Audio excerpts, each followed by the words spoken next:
আসসালামু আলাইকুম এভরিওয়ান। আজকে আমরা বিগত বছর একটি পরীক্ষার প্রশ্নের সমাধান নিয়ে পড়াশোনা করব। আমাদের এই চ্যানেলে আপনাদের জন্য বিগত চাকরির পরীক্ষার সমাধানের ভিডিও এমনভাবে করে দেওয়া হচ্ছে যাতে করে আপনারা শুনিয়ে মুখস্থ করে নিতে পারেন। আশা করছি যারা নতুন এসেছেন তারা সবাই চ্যানেলটিকে সাবস্ক্রাইব করে দিবেন, প্রিভিয়াস ভিডিওগুলো দেখে পড়াগুলো পড়বেন এবং সামনে যত ভিডিও আপলোড হবে সেগুলো দেখে পড়াগুলো পড়তে থাকবেন। তো চলুন এখন আমরা আমাদের আজকের পড়া শুরু করি। একটি আদর্শ বাক্যে কয়টি গুণ থাকা আবশ্যক? 3টি। একটি আদর্শ বাক্যে কয়টি গুণ থাকা আবশ্যক? 3টি। উৎপত্তি অনুসারে বাংলা শব্দসমূহকে কয়টি শ্রেণীতে ভাগ করা যায়? 5টি। উৎপত্তি অনুসারে বাংলা শব্দসমূহকে কয়টি শ্রেণীতে ভাগ করা যায়? 5টি। মঙ্গল কাব্য রচনার মূলে রয়েছে স্বপ্নদেবী কর্তৃক আদেশ লাভ। মঙ্গল কাব্য রচনার মূলে রয়েছে মূলের উল্লেখিত কারণ হচ্ছে স্বপ্নদেবী কর্তৃক আদেশ লাভ।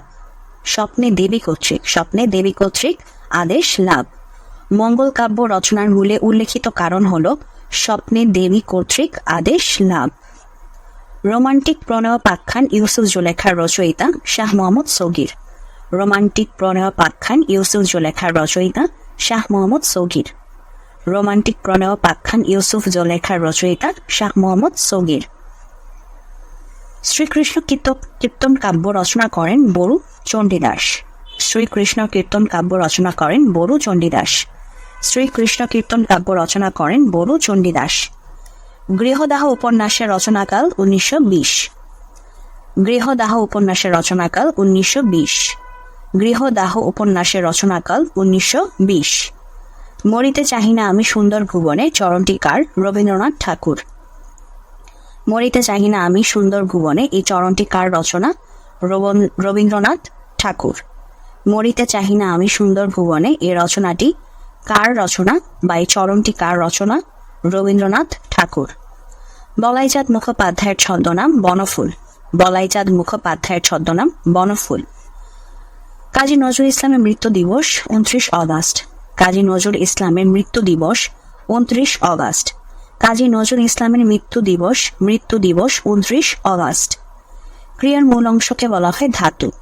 ক্রিয়ার মূল অংশকে বলা হয় ধাতু। খেচর কোন সমাস? উপপদ তৎপুরুষ সমাস। খেচর উপপদ তৎপুরুষ সমাস। খেচর হলো উপপদ তৎপুরুষ সমাস। অতিকায় এর বিপরীত শব্দ ক্ষুদ্রকায়। অতিকায় এর বিপরীত শব্দ ক্ষুদ্রকায়। অতিকায় এর বিপরীত শব্দ ক্ষুদ্রকায়। ঋষির ন্যায় এক শব্দে প্রকাশ করলে হবে ঋষি তুল্য অথবা ঋষি কল্প। ঋষির ন্যায় একে এক শব্দে প্রকাশ করলে হবে বা এক কথায় প্রকাশ হচ্ছে ঋষি তুল্য অথবা ঋষি কল্প। ঋষির ন্যায় একে এক শব্দে প্রকাশ করলে হবে ঋষি তুল্য অথবা ঋষি কল্প। শুদ্ধ বানান শিরশ্ছেদ। তালবস্য রস্যইকার বয়শূন্যর একার তালবস্য ছ যুক্তাক্ষর তারপরে দ শিরশ্ছেদ। তালবস্য রস্যইকার বয়শূন্যর একার তালবস্য ছ যুক্তাক্ষর তারপরে দ শিরশ্ছেদ। তালবস্য রস্যইকার বয়শূন্যর একার তালবস্য ছ যুক্তাক্ষর দ শিরশ্ছেদ। বাংলা সাহিত্যে ভোরের পাখি বলা হয় কাকে? বিহারীলাল চক্রবর্তীকে। বাংলা সাহিত্যে ভোরের পাখি বলা হয় বিহারীলাল চক্রবর্তীকে। আঙ্কেল টমস ক্যাবিন এর সাথে তুলনা করা হয় কোন নাটককে? নীল দর্পণ। আঙ্কেল টমস ক্যাবিনের সাথে তুলনা করা হয় কোন নাটককে? নীল দর্পণ। আঙ্কেল টমস ক্যাবিনের সাথে তুলনা করা হয় কোন নাটককে? নীল দর্পণ। বঙ্কিমচন্দ্র চট্টোপাধ্যায়ের রচনা নয়। বঙ্কিমচন্দ্র চট্টোপাধ্যায়ের রচনা কোনগুলো সেগুলো পড়ি। দুর্গেশ নন্দিনী, কমলাকান্তের দপ্তর, রজনী। বঙ্কিমচন্দ্র চট্টোপাধ্যায়ের রচনাগুলো হচ্ছে দুর্গেশ নন্দিনী, কমলাকান্তের দপ্তর, রজনী। বঙ্কিমচন্দ্র চট্টোপাধ্যায়ের রচনা হচ্ছে দুর্গেশ নন্দিনী, কমলাকান্তের দপ্তর আর হচ্ছে রজনী। খাঁটি বাংলা উপসর্গ কয়টি? 21টি। খাঁটি বাংলা উপসর্গ কয়টি? 21টি। যদি বৃষ্টি হয় তবে বের হব না, এটি কোন ধরনের বাক্য? জটিল বাক্য। যদি বৃষ্টি হয় তবে বের হব না, এটি কোন ধরনের বাক্য? জটিল বাক্য। যদি বৃষ্টি হয় তবে বের হব না, এটি হলো জটিল বাক্য। বাংলা ছন্দ 3 প্রকার। বাংলা ছন্দ 3 প্রকার। বাংলা ছন্দ 3 প্রকার। বিভূতিভূষণ বন্দ্যোপাধ্যায়ের রচিত উপন্যাস ইছামতি। বিভূতিভূষণ বন্দ্যোপাধ্যায়ের রচিত উপন্যাস ইছামতি। বিভূতিভূষণ বন্দ্যোপাধ্যায়ের রচিত উপন্যাস ইছামতি। মাইকেল মধুসূদন দত্তের জীবনকাল 1824 থেকে 1873। মাইকেল মধুসূদন দত্তের জীবনকাল 1824 থেকে 1873। মাইকেল মধুসূদন দত্তের জীবনকাল 1824 থেকে 1873। ছাড়পত্র কার রচিত গ্রন্থ? সুকান্ত ভট্টাচার্য। ছাড়পত্র কার রচিত গ্রন্থ? সুকান্ত ভট্টাচার্য। ছাড়পত্র কার রচিত গ্রন্থ? সুকান্ত ভট্টাচার্য। মোহাম্মদ নাসির উদ্দিন সম্পাদিত পত্রিকার নাম সওগাত। মোহাম্মদ নাসির উদ্দিন সম্পাদিত পত্রিকার নাম সওগাত। মোহাম্মদ নাসির উদ্দিন সম্পাদিত পত্রিকার নাম সওগাত। বাংলাদেশের স্বাধীনতা যুদ্ধ দলিলপত্র সম্পাদনা করেন হাসান হাফিজুর রহমান। বাংলাদেশের স্বাধীনতা যুদ্ধ দলিলপত্র সম্পাদনা করেন হাসান হাফিজুর রহমান। বাংলাদেশের স্বাধীনতা যুদ্ধ দলিলপত্র সম্পাদনা করেন Hasan Hafizur Rahman. The word compulsive is adjective. Compulsive অর্থ হচ্ছে বাধ্য করার ক্ষমতা বিশিষ্ট, যা হলো অ্যাডজেক্টিভ। এই যে বাধ্য করার ক্ষমতা বিশিষ্ট, এটা একটা অবস্থা বোঝাচ্ছে, সো এটা একটা অ্যাডজেক্টিভ। সো কম্পালসিভ শব্দটি হলো একটি অ্যাডজেক্টিভ। কম্পালসিভ এই শব্দটি হলো একটি adjective. He always does what he likes. He always does what he likes. বাক্যে অলওয়েজ থাকলে সেই বাক্যটি হয় আমার প্রেজেন্ট ইনডিফিনিট টেন্সে, তাই এখানে হয়েছে he likes. He always does that he likes. Noun হচ্ছে অ্যাসিওরেন্স। অ্যাসিওরেন্স এটা হচ্ছে নাউন। অ্যাসিওরেন্স এটা হচ্ছে নাউন। বি লিটল এর অ্যান্টোনিম হচ্ছে গ্লোরিফাই। বি লিটল এর অ্যান্টোনিম গ্লোরিফাই। বি লিটল এর অ্যান্টোনিম হচ্ছে গ্লোরিফাই। কারণ বি লিটল অর্থ এই যে ওর্থলেস, মূল্যহীন, ইউজলেস। আচ্ছা, গ্লোরিফাই, যে গ্লোরিফাই অর্থ হচ্ছে গৌরবোজ্জ্বল করা, আর বি লিটল মানে হচ্ছে ছোট করা। সো ছোট করার অপোজিট হচ্ছে গৌরবোজ্জ্বল করা। সো বি লিটল এর অপোজিট হচ্ছে গ্লোরিফাই। আমরা অর্থটা জেনে নিই। বি লিটল মানে হচ্ছে ছোট করা, আর গ্লোরিফাই মানে হচ্ছে গৌরবোজ্জ্বল করা। Don't raise a storm in a tea cup over the issue. তো এখানে don't raise a storm, don't raise a storm in a tea cup over the issue. এখানে স্টর্মকে গ্রহণ করলে বাক্যটির পূর্ণাঙ্গ অর্থ দাঁড়ায় এই তুচ্ছ বিষয়ে হট্টগোল বাঁধিও না। সো এখানে স্টর্ম গ্রহণ করলে আমার হচ্ছে অর্থটিকে, মানে অর্থটি পরিপূর্ণতা লাভ করে। তাই don't raise a storm, don't raise a storm in a tea cup over the issue, এটা হচ্ছে correct. Imperative sentence open the door. Imperative sentence হচ্ছে আমার ভার্ব দ্বারা শুরু হয়। সো এখানে ওপেন হচ্ছে আমাদের ভার্ব, সো এই জন্য এখানে হচ্ছে এটা আমার ইম্পারেটিভ সেন্টেন্স। অ্যালিগোরিক্যাল, অ্যালিগোরিক্যাল এর মানে হচ্ছে having symbolic meaning. অ্যালিগোরিক্যাল means having symbolic meaning. অ্যালিগোরিক্যাল, অ্যালিগোরিক্যাল এর মানে হচ্ছে হ্যাভিং সিম্বলিক মিনিং। এই যে অ্যালিগোরিক্যাল মানে হচ্ছে রূপকের আকার বিশিষ্ট। অ্যালিগোরিক্যাল মানে ALLEGORICAL, অ্যালিগোরিক্যাল মানে হচ্ছে রূপকের আকার বিশিষ্ট। সো এর ইংলিশটা হচ্ছে having symbolic meaning. Birds of same feather ফক্স together. Birds of same feather flock together. Birds of same feather flock together. এটা হচ্ছে সিকোফ্যান্ট। সিকোফ্যান্ট এর অর্থ হচ্ছে তোষামোদকারী। সিকোফ্যান্ট অর্থ হচ্ছে তোষামোদকারী, তো এর সিনোনিম হচ্ছে ফ্ল্যাটারার। ফ্ল্যাটারার। তো সিকোফ্যান্ট বা সাইকোফ্যান্ট, এটা সিকো না সাইকো মনে হয়। আচ্ছা, সিকো অথবা সাইকো হতে পারে, এটা একটু উচ্চারণটা দেখে নিন, আমি এটার উচ্চারণটা ঠিক জানি না, সিকো নাকি সাইকো। সো এই সিকোফ্যান্ট এর অর্থ হচ্ছে তোষামোদকারী, তো এটার সিনোনিম হচ্ছে flatterer. Flatterer. Abstain from smoking. Abstain from, abstain from মানে হচ্ছে কোনো কাজ থেকে বিরত থাকা। So abstain from smoking. Della's hair fell about. Fell about মানে হচ্ছে ছড়িয়ে পড়া। Fell about মানে ছড়িয়ে পড়া। Fell about মানে ছড়িয়ে পড়া। So Della's hair fell about her rippling and shining. Della's hair fell about her rippling and shining. Fell about মানে ছড়িয়ে পড়া। Correct spelling antecedent. A-N-T-E-C-E-D-E-N-T. Antecedent. A-N-T-E-C-E-D-E-N-T. Antecedent. A-N-T-E-C-E-D-E-N-T. Antecedent. Manifesto মানে হচ্ছে policy statement. Manifesto মানে policy statement. Manifesto মানে policy statement. I shall be with you through thick and thin. Thick and thin. I shall be with you through thick and thin. Thick and thin মানে হচ্ছে বিপদে আপদে। I shall be with you through thick and thin. Synonym of ruthless. Ruthless মানে হচ্ছে নির্মম বা নিষ্ঠুর। So এর synonym হবে merciless. Ruthless এর synonym হচ্ছে merciless. Ruthless এর synonym merciless. The drama Hamlet is written by Shakespeare. The drama Hamlet is written by Shakespeare. The drama Hamlet is written by Shakespeare. What is the meaning of the word dye? D-Y-E. Dye. Dye মানে হচ্ছে রং করা। So এটার meaning হচ্ছে colour. Dye. D-Y-E. এই die মানে হচ্ছে রং করা। D-Y-E. এই ডাই মানে হচ্ছে রং করা। Correct sentence. No one can do this work.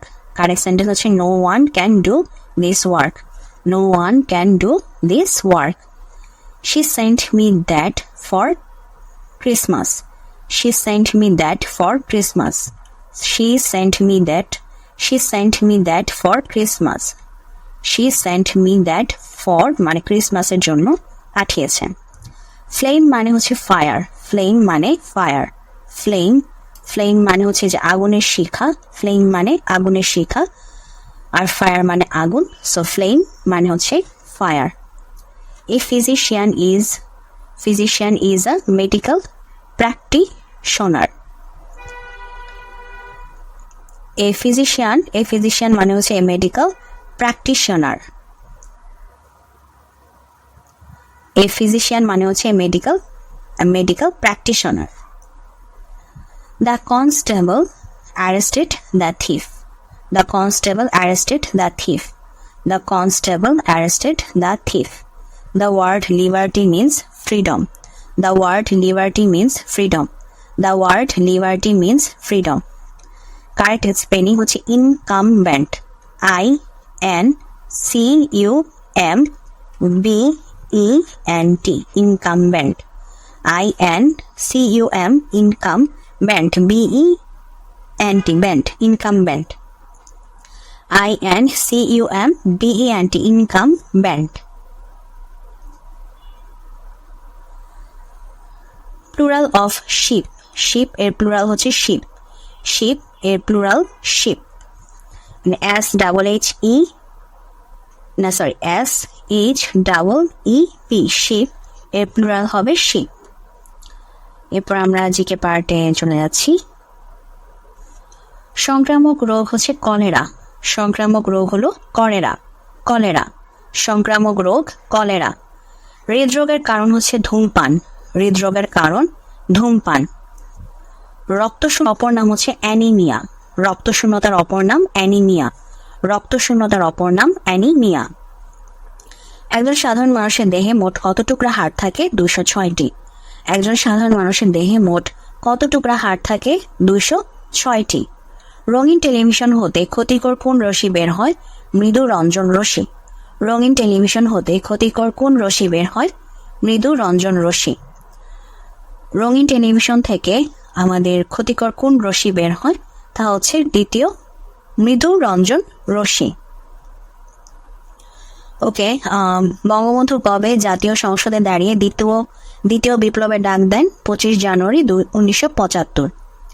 আচ্ছা, এই কোশ্চেনগুলো যদিও এখন হচ্ছে আমাদের একটু টেকনিক্যাল হয়ে যাচ্ছে, কারণ হচ্ছে আমরা কোশ্চেন আসবে কি আসবে না ঠিক বোঝা যাচ্ছে না।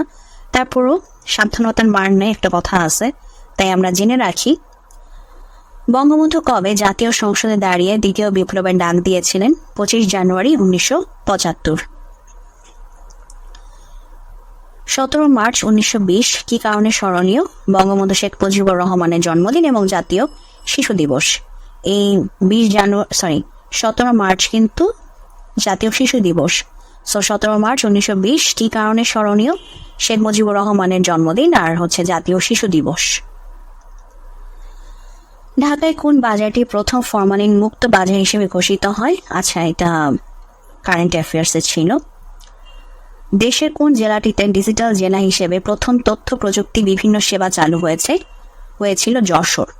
দেশের কোন জেলাটিতে ডিজিটাল জেলা হিসেবে প্রথম তথ্য প্রযুক্তি ভিত্তিক বিভিন্ন সেবা চালু হয়েছিল? যশোর। দেশের কোন জেলাটিতে ডিজিটাল জেলা হিসেবে প্রথম তথ্য প্রযুক্তি ভিত্তিক বিভিন্ন সেবা চালু হয়েছিল? যশোর। ফ্রান্সের প্রেসিডেন্টের নাম, এটা কারেন্ট অ্যাফেয়ার্স থেকে জানবেন। বর্তমানে প্রেসিডেন্টের নাম কি? ইতিহাস বিখ্যাত ট্রয় নগরী তুরস্কে অবস্থিত। ইতিহাস বিখ্যাত ট্রয় নগরী অবস্থিত তুরস্কে। কত খ্রিস্টপূর্বাব্দে সিন্ধু সভ্যতার পতন হয়? 2750। কত খ্রিস্টপূর্বাব্দে বা খ্রিস্টপূর্বে সিন্ধু সভ্যতার পতন হয়? 2750। কত খ্রিস্টপূর্বে সিন্ধু সভ্যতার পতন হয়? 2750। প্রথম কারা বর্ণমালা উদ্ভাবন করেন? ফিনিশীয়রা। প্রথম কারা বর্ণমালা উদ্ভাবন করেন? ফিনিশীয়রা। প্রথম কারা বর্ণমালা উদ্ভাবন করেন? ফিনিশীয়রা। কারা সপ্তাহের 7 দিনকে বিভক্ত করে? ক্যালিডিওরা। কারা সপ্তাহের 7 দিনকে বিভক্ত করে? ক্যালডিওরা। ক্যালডিওরা।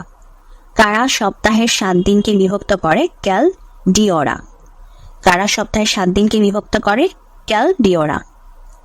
প্রথম কোথায় লোহা আবিষ্কৃত হয়? এশিয়া মাইনরে। প্রথম কোথায় লোহা আবিষ্কৃত হয়? এশিয়া মাইনরে। প্রথম কোথায় লোহা আবিষ্কৃত হয়? এশিয়া মাইনরে। হোমারের মহাকাব্যের নাম কি? আচ্ছা, ইলিয়াড ও ওডিসি। হোমারের মহাকাব্যের নাম হচ্ছে ইলিয়ড এবং ওডিসি।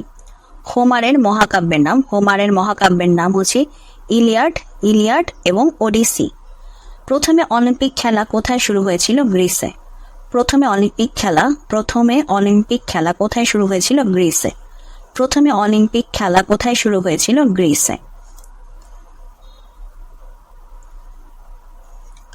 সূর্যের প্রখর উত্তাপে গরম হয় না কোনটি? গাছের পাতা। সূর্যের প্রখর উত্তাপে গরম হয় না গাছের পাতা। সূর্যের প্রখর উত্তাপে গরম হয় না গাছের পাতা। তন্ডুল শব্দের অর্থ হচ্ছে চাল। তন্ডুল শব্দের অর্থ চাল। তন্ডুল শব্দের অর্থ হচ্ছে চাল। সবচেয়ে হালকা গ্যাস হাইড্রোজেন। সবচেয়ে হালকা গ্যাস হাইড্রোজেন। সবচেয়ে হালকা গ্যাস হলো হাইড্রোজেন। বায়োগ্যাসের শতকরা কত ভাগ মিথেন? 60 থেকে 70। বায়োগ্যাসের শতকরা কত ভাগ মিথেন? 60 থেকে 70। বায়োগ্যাসের শতকরা কত ভাগ মিথেন? 60 থেকে 70। বৈশিষ্ট্য নিয়ন্ত্রণকারী উপাদানের নাম কি? ক্রোমোজোম। বৈশিষ্ট্য নিয়ন্ত্রণকারী উপাদানের নাম ক্রোমোজোম।